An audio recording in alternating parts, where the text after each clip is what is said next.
salt really something that dancers need to tread with caution around?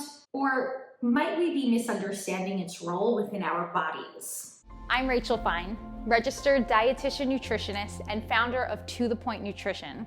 A dancer's performance is a direct result of hard work and motivation. So where does food fit into this? There's a lot of myths and a ton of antiquated ideals, and I'm here to dispel those. Hi dancers, welcome back to Nutrition for Dancers with me, Rachel Fine, registered dietitian nutritionist. Today, I'm taking some time to bust a myth. And it's tackling a question that I've been asked here and there. Is salt bad for me, or am I getting too much salt in my diet?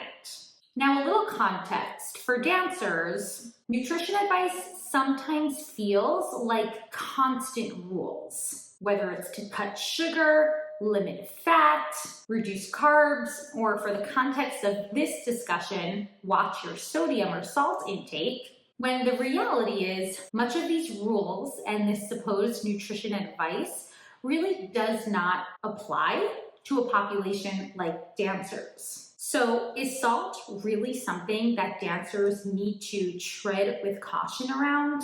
Or might we be misunderstanding its role within our bodies? In today's discussion, I'm uncovering what sodium actually does in your body, why dancers might need more salt in their diet than they realize, how to spot the warning signs if your salt intake is either too low or too high, and how to approach the sodium in your diet with less stress and more ease. But before we get started, don't forget to subscribe to my channel right here, Nutrition for Dancers, so you are first to know when I share new content. You can also find me over on Instagram. I am at To The Point Nutrition, where I share daily tips and advice, uncovering topics just like this one. So let's start with the basics. What is sodium? It's an essential mineral, meaning your body needs it to function properly. Sodium is particularly involved in maintaining fluid balance within your body, supporting your nerve function, and helping your muscles and organs, including your heart, by the way, contract efficiently. Now, as dancers, you are moving your body comparably to a very active elite athlete. And as a result, you're losing sodium every time you sweat. Now, if you're dancing for long hours in hot studios or during summer intensives, that sodium loss is pretty significant. Why does this even matter? Because when dancers start reducing their sodium intake, and we'll talk about why that happens more often than you think, when dancers start reducing their sodium intake without understanding this mineral's importance, it can really hurt performance. So what are some signs that indicate whether or not you're getting enough sodium in your diet? Persistent fatigue, frequent muscle cramping, dizziness, especially during longer classes, and feeling lightheaded, specifically when you are sweating more. Now, recognize a lot of these signs are things dancers may experience on any given day that could be unrelated to their sodium intake. But again, for the purpose of this discussion, we're focusing on the role of sodium on a dancer's body. And at the end of the day, it's a mineral that a very active person, like a dancer, is going to need to be attuned to. Not obsessed over, but definitely attuned to. So let's talk about where the fear around sodium comes from and why more often than not, dancers end up not getting enough of it in.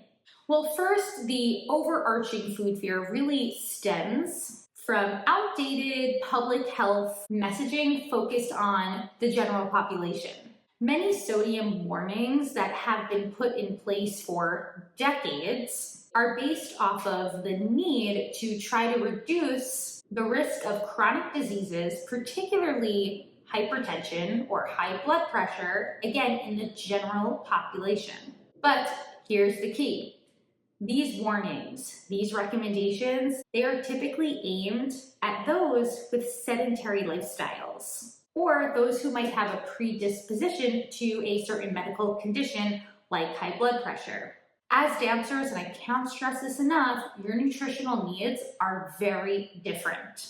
When you are training for hours, sweating, constantly moving your body, your muscles need an ongoing supply of sodium to maintain hydration and proper functioning. Yet, I still hear a lot of dancers struggling with messages like needing to cut the salt in their day, or, and this is the most common one, avoiding processed foods because of the high levels of sodium.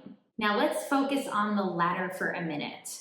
With the popularity of clean eating lifestyles among dancers, a focus on minimally processed foods tends to mean that dancers are not necessarily meeting their sodium needs. Because packaged and processed foods tend to be a common source of sodium in the Western diet, many dancers who strive for very clean eating lifestyles that are really focusing mainly on minimally processed foods might not actually be hitting their baseline sodium needs. So there's a balance here, right?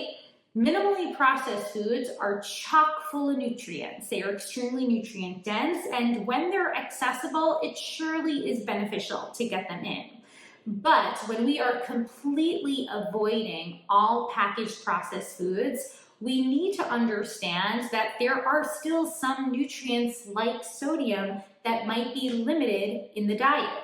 Now, I've worked with plenty of dancers who have unknowingly limited their sodium intake, typically from those clean eating lifestyles, thinking that this was the healthiest thing to do.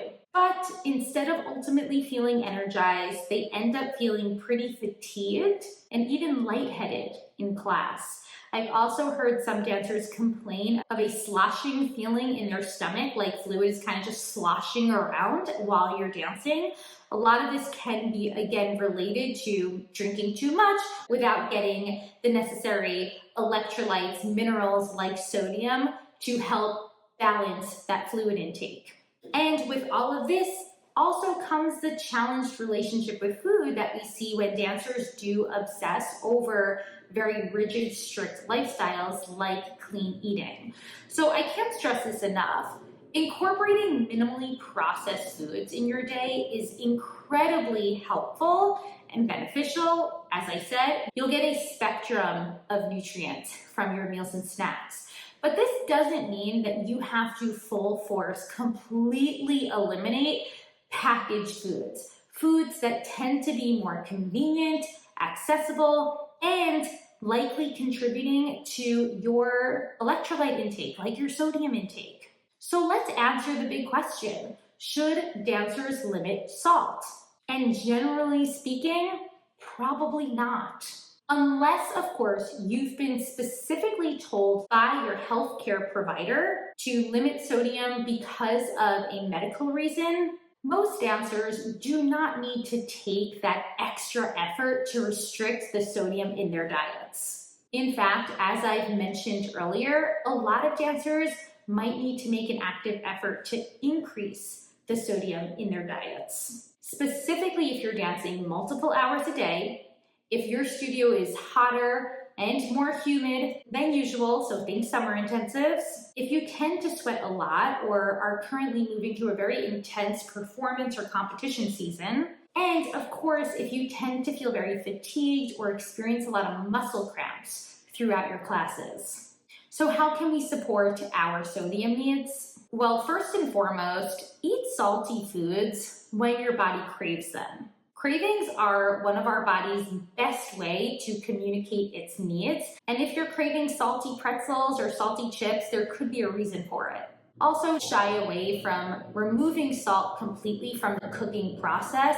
Not only will it help you to meet your sodium needs, but also it helps to enhance flavor. And there's nothing wrong with that. Remember, food does serve us physically, but it can also serve us joyfully. And for my heavy sweaters or dancers partaking in summer intensives, you might benefit from electrolyte-rich options. Think sports drinks, pretzels, soups, and even salted nuts. Back to the conversation on processed foods. We know that diet culture typically paints processed foods as being, and I quote, bad, oftentimes because of their higher sodium content. But many processed foods are convenient, they're affordable, they're easily accessible, and because of that, they happen to be very supportive for dancers, especially during certain times like traveling or touring, or when you need a quick energy boost. For example, salted pretzels are a great mid-class snack, like when you're changing into point shoes. Pairing soup with a meal can also be really helpful for replacing some lost sodium from a heavy sweat session.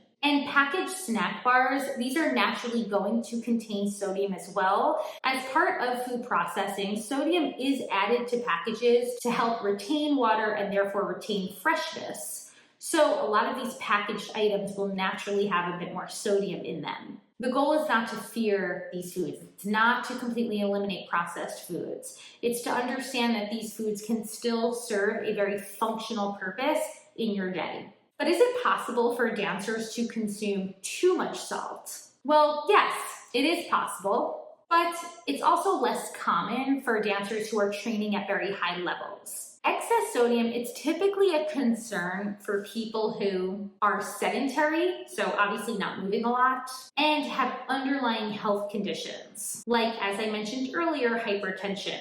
For dancers though, especially those of you who sweat often, it's much more common to underconsume sodium.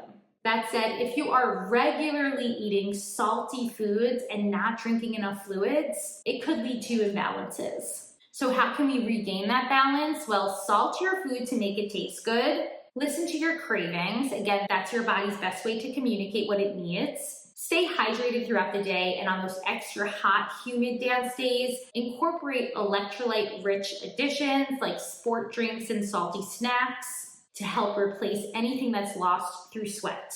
So let's recap a bit. Sodium is an essential mineral, or we can call it an electrolyte, for dancers. Sweating is what really increases a dancer's need for sodium replacement throughout their day. Making an active effort to restrict sodium from your diet can actually pose a lot of challenges for a dancer's performance. So I suggest not obsessing over this nutrient and rather utilizing the strategies at hand to ensure you're getting enough throughout your day. And just to reiterate those strategies, salt your food to help it taste better. That's like during the cooking process. You don't have to go overboard, but you definitely don't have to completely eliminate it. Also, don't fear processed foods. Oftentimes, these are accessible and convenient, helping you to meet that baseline sodium need. And last but not least, for your hotter, humid dance days, incorporate salt-rich additions and electrolyte-rich additions. If you want to learn more about this topic, then I highly encourage you to check out the blog where I dive deeper into all of these concepts. I'm going to share a link in the show notes. You can also subscribe so you know exactly where to find me for new content, and of course find me on Instagram where I share daily tips and advice answering questions just like this. And until next time, I'll talk to you soon.